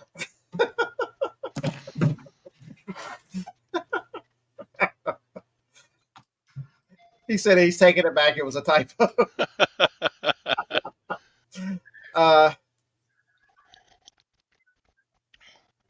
Listen, I give Lag a lot of crap, but you know what? He's probably a very smart person because he jokes around and kids around, but when he says something, there's thought behind it. You know, and some of us come here just to let off steam.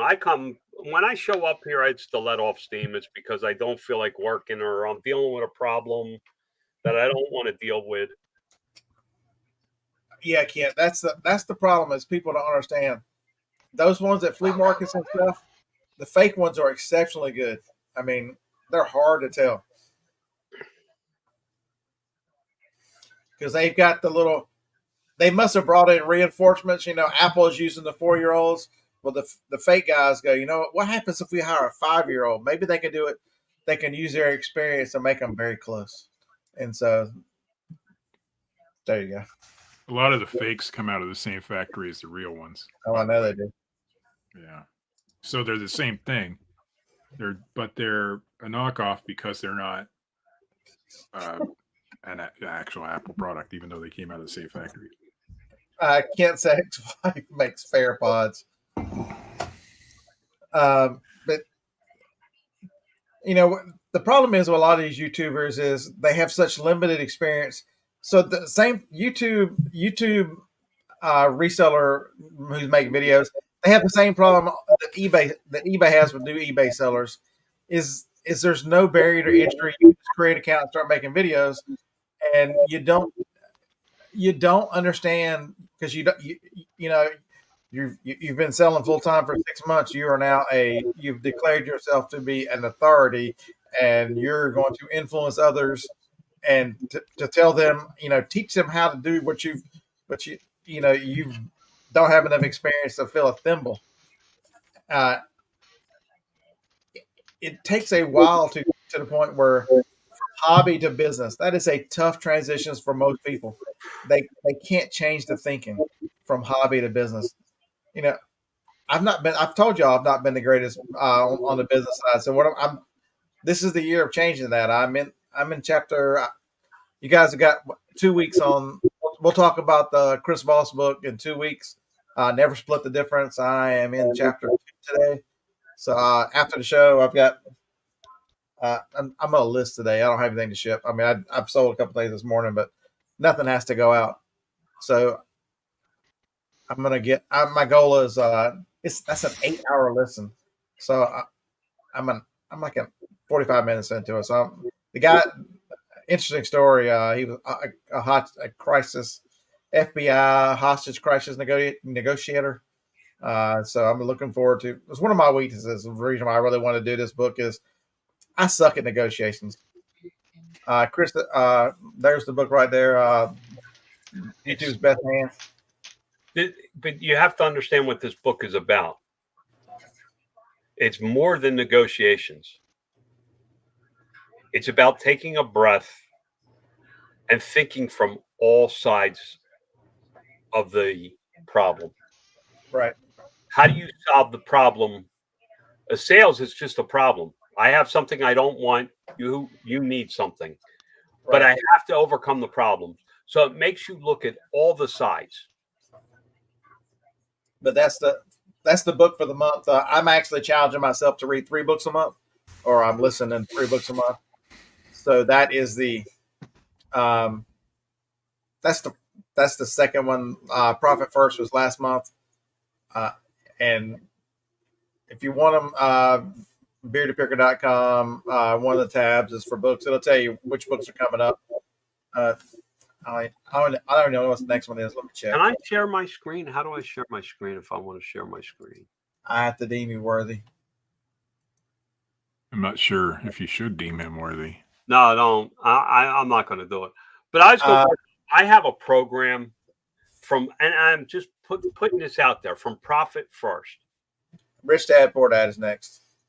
I took Profit First, and I have a program that shows me numbers that most of you guys wouldn't even understand. It's because of the size of my business that I need to be able to see all these numbers. It's what's selling, what's not, up and down, and it shows me all these numbers. After Profit First, I was like, I want to be able to run these reports in this program to know exactly where my money is and what's going on.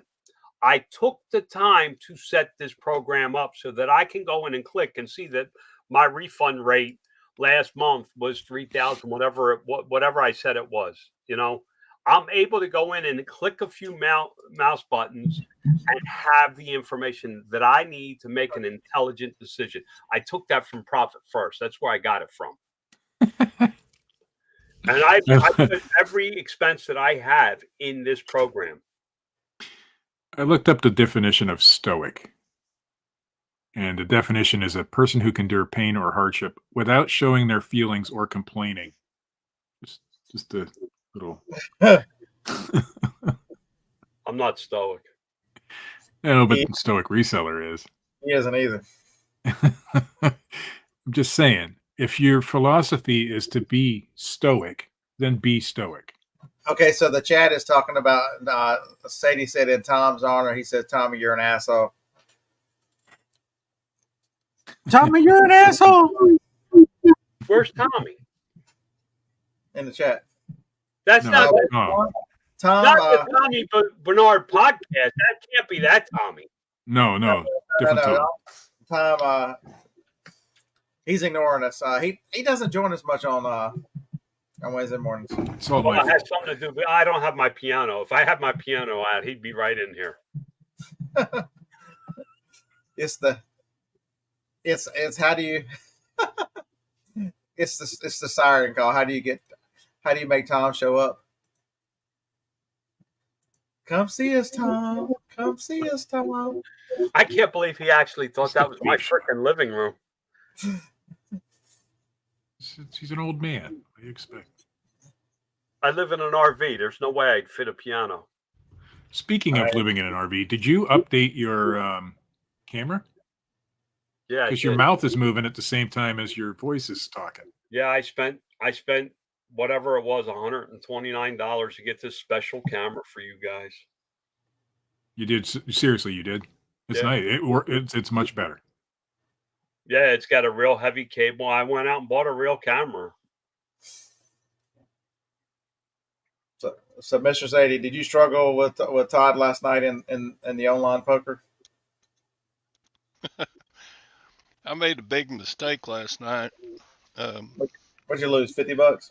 Yeah, that there's 2 tournaments side by side on the sign up board, and I usually play the $11 game, and I accidentally clicked the $55 one, and then I proceeded to lose I played it for about 2 hours, so I had fun, but yeah, you got a lesson. No, I really don't mind playing a higher dollar tournament. I figure I'm going to win or lose about the same rate, but I just play for fun. I don't need to spend a whole lot of money on it. I'm headed right now because my wife has got yoga and lunch, and so I'm gonna go over and I'm jumping in a split game, Omaha split. So we got about 10 or 12 minutes left before we shut this down. Anybody got any questions or any comments? I got it. Yeah. How can we get how can we make money? Make friends with Please people. don't. This was free.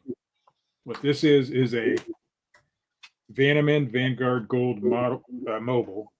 It's From a dentist? from a dentist office. This is what they use in their offices to dust control. So every dentist office has to have something for this since COVID. They gave these to me. These were from they're a couple years old. Last one sold for $500. Very nice. And I got 2 of them. And I've already sold some of the filters and things for this for $60, $70. So make friends with people who know what you do, and they usually will be nice to you. They know I'm a reseller, and they don't care what this thing goes for. So that's kind of it's not that one's not an either or question, sky's the limit. That one is one determines the other one. The sell-through rate, which is how fast an item will sell, determines what level of profit, in my mind, I need for that item. If an item sells slower, so say that what is it? What were you, Josh? What were you, a tapestry yesterday? Whatever's that on your. So if I have a $1,000 item, say it's a painting that I expect to sell for $1,000, and I know it's not going to sell maybe once or twice a year, so I'm expecting to have to hold that $1,000 item. I need to make a lot more money on it. But if it's Pop Rocks and the sell-through rate is as fast as I can get them in, they're going to sell, but I'm only making 13, 14%. That money will. It's how fast do you turn the money. To me, controls what kind of profit I need on it, and the faster it sells through, the faster an item sells, the less money I'm willing, the less profit I'm willing to take, because it's the time value of money. You're turning money. The flip through is much faster. Yeah, as a and hobby, there's a difference between one-off items and multiple quantity in that situation too. Correct. As a hobby seller like I am, I don't care if it takes a while to sell because I don't depend on this income right now. So for me, although I still want it to sell quickly, so I'm going to be somewhere on the lower end of the high end. But yeah, and that's Tommy's got a great point. It's and also, sky's the limit. I really want to balance that out. I want about 80-20. I want 80% of my items to be in the higher sell-through range, and then 20% of them to be the ones. So you have enough of the home run items that they will move their way through. And once you get enough of them, there will be a steady pace of a good sale, a good sale, a good sale. But the 80% of them are just hammering through. Somebody wiser than me keeps telling me to make a base level of items so that you have a base level of income. It's the same theory, so that you can count. Steve? It was on my idea. Yes, I think it was Tom. I think it was Tom. Right as he was playing the piano, he was telling me. It was a piano concerto of how to. Here's something you have to understand, and most people don't understand this. It is very hard to earn a profit that you can take out of the business while you're growing. You can't buy an item for $1, sell it for 10, then buy $10 worth of inventory and spend $9 of profit, because you've already reinvested that profit as inventory, cost of goods. I've switched my business model from growth to earning. And does it show in my checkbook? Drastically. So mind your own business. That's been whether people determine they are too on the fast nickel or slow dime. That's been a question that's been asked for reselling a lot. Which one of them would you rather have? A fast selling lower? And my answer is a touch different, like I just told you. Why do I have to choose one or the other? Why can't I have a mixture of both that you take advantage of both of them? I don't think it's an either or category. Well, but when you're evaluating inventory, you need to look at it. But you should have a mixture of both, in my opinion. You need fast selling nickels when you have to make money. Right. You slow selling dimes should be an investment, not your profit margin. On these, Meaning, I have things that I buy large quantities of because I make a small profit on them, but they sell extremely steady. And I look at that as an investment versus what I could get back from leaving the money in the bank. And most people struggle with, like Tommy says, most people with cash flow and I've always struggled with having it. having the fast nickel helps the cash flow. Profit first is a huge help for people that struggle with cash flow. It makes you understand things. The funny thing about profit, kind of run because I'm headed to a poker game and I want to make sure I get in this game. by the way, on these filtered things, I don't care if I get a fast nickel or a slow dime. How many of those are going to be listed on eBay right now? One, maybe two. You know, they don't come up often. I know that I'm going to get top dollar for them. I just got to be patient on that. But the bags that go inside of them, I listed those for a fast nickel because there's much more of those listed online.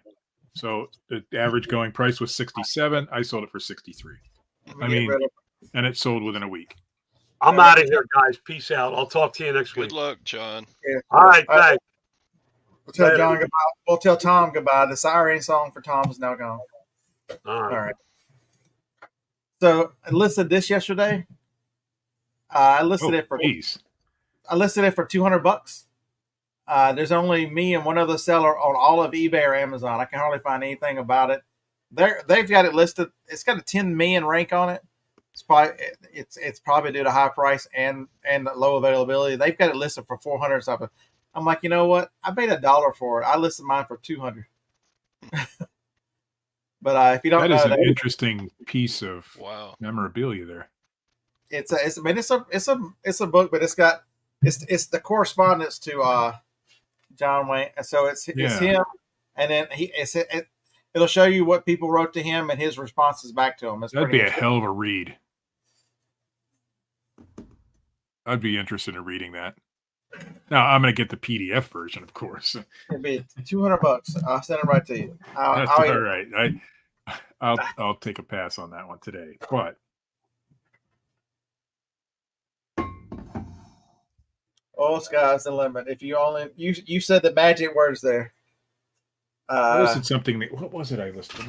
I've been in Rite Aids all over this country, buddy. I have sold several $1 million of stuff that I bought at Rite Aids. So there you go. You have to know what you're doing at Rite Aid, though. You definitely need to know what you're doing, but it is highly possible. That took me a while to recover. Whenever Rite Aid was sold to Walgreens, that really I listed this the other day.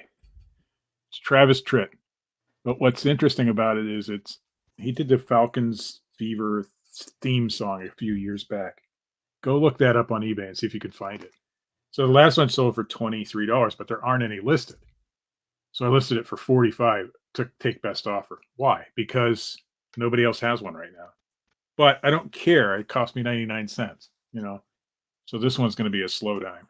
Or I'll lower the price eventually and sell it. But that is a really hard album to come by. There's only one song on it.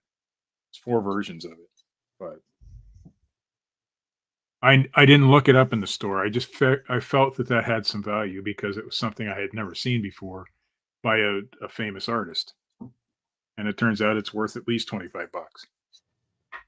If the Falcons had, done better this year, I'd have probably sold it already. But yeah, they fired their coach. They were terrible. Same with any other sports memorabilia like that. If I had anything with Taylor Swift or the Chiefs on it, I'd be sitting pretty. But yeah, so sky's the limit. Tommy's telling you the truth. It's RA groups are most time if you're in those, you're getting dated information. The one thing I always had a lot of success with it is I'd identify an item. Say if I found it at Walmart, you can go into Walmart now and find something. There's plenty of items, regular items at Walmart that sell, and then Oh my God. If you find one item, I always try to, every store I'm in, scan 10 items around it. It's very, you learn much faster in the RA world by just scanning, just experience with an app and looking at items, what they cost. Waiting on someone else or or doing so. Or here's another good way. That's a much cheaper and more effective way is what's called research. You find an item.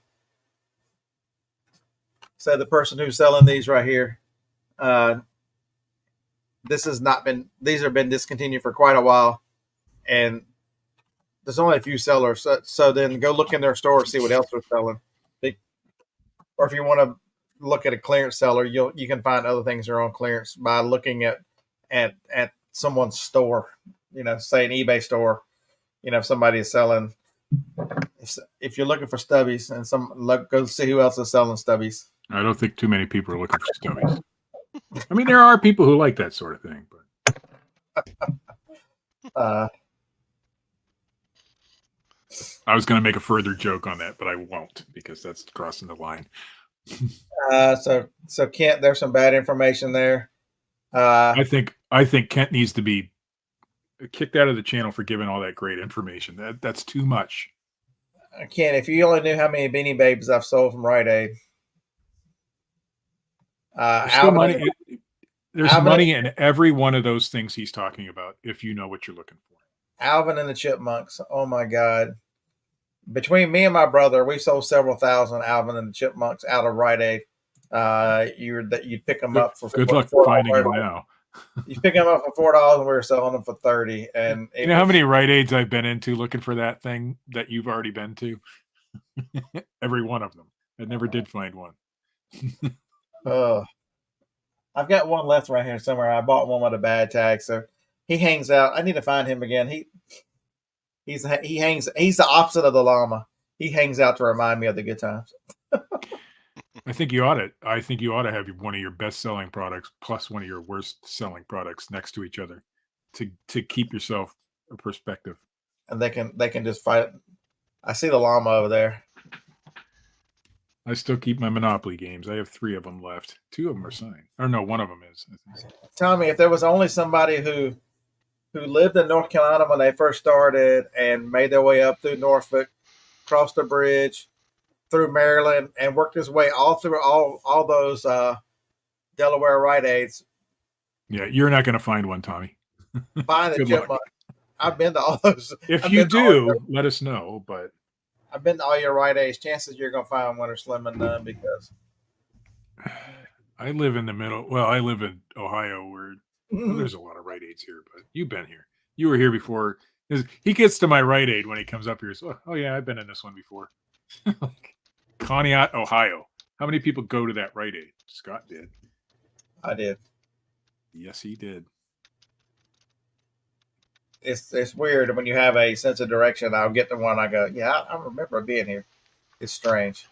And if you live in the Philadelphia area like Lag, you can forget it. I've been to all those Rite Aids so many times. I've been to a couple hundred Rite Aids, and I haven't even touched what you've been to. Because I've only in Pennsylvania, Ohio, and then some down a little bit south of here. But I haven't been to the ones in Washington State and Oregon. Other than that, there you go. If you're out there, go look for Idaho too. But those are the ones I haven't made it to. And I've been to half the ones in California, maybe a little over half. Those are the only ones left. There were over 3,000 that time, and I was well over 2,500 when I quit. Whenever they sold. Pittsburgh had 32 Rite Aids. 32 just in the Pittsburgh area. And I'm not talking way out in the suburbs. I'm talking, pretty much not city limits, but some suburbs. But 32 in a short area. We started at 8 in the morning or 9 in the morning, whenever they opened. I can't remember. And didn't finish until they closed. Philadelphia on both sides of the river, with the New Jersey side too, they had 110. It used to take me 2.5 days to go through. Yeah, we are losing Rite Aids. Rennie is not that far from me, John and Jefferson, which is basically the next town down south. Not really, but kind of. And theirs just closed, which is odd because That was a pretty busy store there. I wish it hadn't.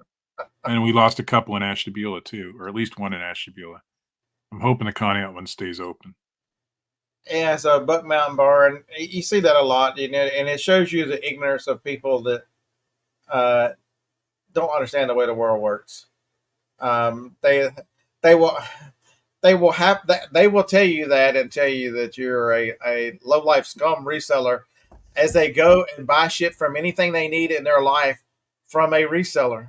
Retail anything anywhere you buy something from, even if it's the manufacturer, they are now that's the only it.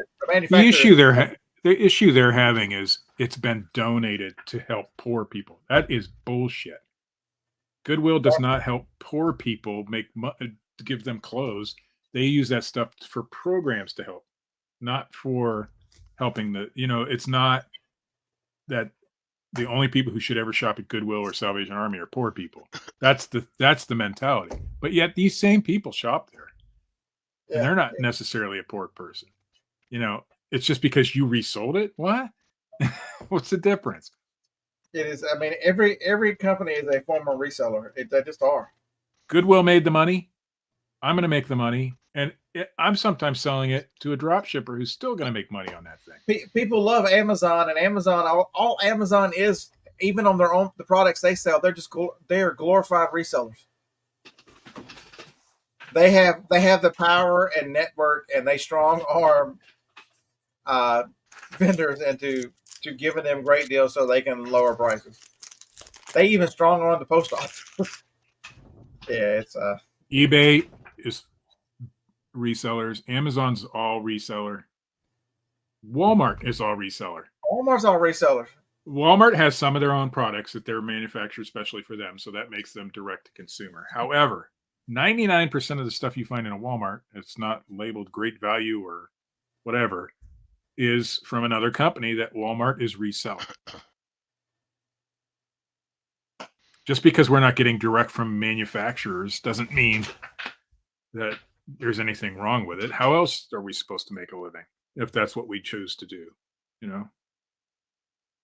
All right, we're going to shut this thing down. I will have a video further showing you the great packaging that who was that seller again? Omni Herbal. Yeah, they're absolutely wonderful. OMNIHERBAL. Yeah, somebody said they were from Omni Herbal. They are in New Jersey, Trenton, New Jersey. Well, they're probably Lag. One of the is that you, Lag? Trenton, New Jersey. That is I've been all over this country, 41 states. Trenton, New Jersey is a shithole.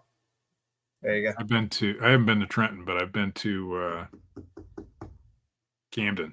That's not fun. There are a lot of wonderful places in this country. That is not one of them. I know, Mr. Sadie, gold level packaging. If he just eat more honey buns, he could have free boxes.